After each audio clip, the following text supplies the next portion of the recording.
Bitter sat in her room and ignored the shouts from outside her window, the stomping of feet, the rhythmic chants, thousands of throats swelling to the same song.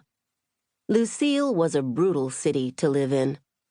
There had been mass shootings at the public schools, at the movie theaters, at the shopping centers. Everyone knew someone else who had died from something they didn't have to die from. Too many people had seen others die, even if it was in frantic live streams and videos, witnesses risking their lives and freedoms to record the cops and their gleeful atrocities.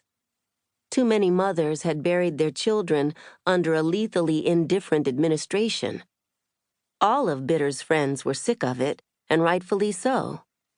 The world was supposed to have gotten better, not become even more violent, rank with more death. It was no wonder the people took to the streets, masses swallowing the roads and sidewalks, because in a world that wanted you dead, you had to scream and fight for your aliveness.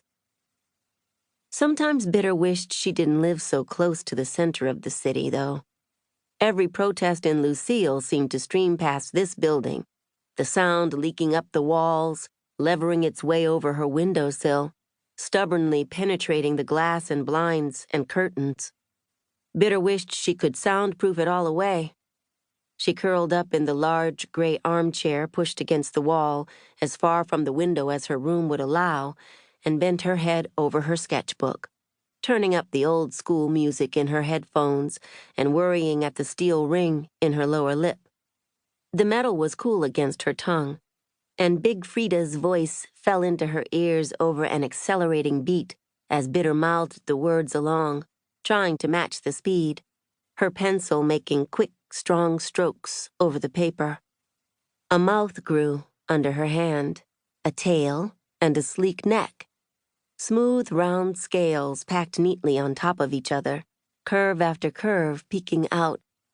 She made its eyes as dark as she could, small black stones nearly weighing through the paper.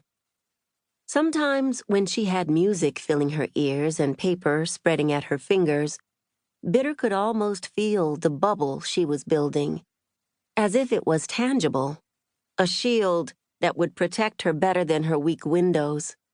If she got it just right, maybe she could block out everything else entirely. Maybe when the stomps and chants 5 floors down on the street turned into screams and people running, the bubble could block out the other sounds that Bitter knew would come with it. The clank and hiss of canisters, the attack dogs barking, the dull heaviness of water cannons spitting wet weight on flesh. On the bad days, there was gunfire, an inhuman staccato. Sometimes the streets were hosed off afterward. Bitter frowned and bent closer to her drawing, adding a crest of spikes. It looked like a dragon now, which was fine, but it just wasn't right. She ripped out the sheet from her sketchbook and crumpled it into a messy ball, tossing it aside. She'd have to start again, pay more attention to what she was pulling out of the page. Almost immediately, she felt a brief pang of regret at having crumpled up the dragon. Maybe she could have tried to work with it instead, but Bitter knew the answer, even as she asked the question. There were things she could draw, and then there were things she could draw. And when the streets were loud the way they were this evening, only the second sort of thing would do. Only the second sort of thing could make her feel a little less lonely.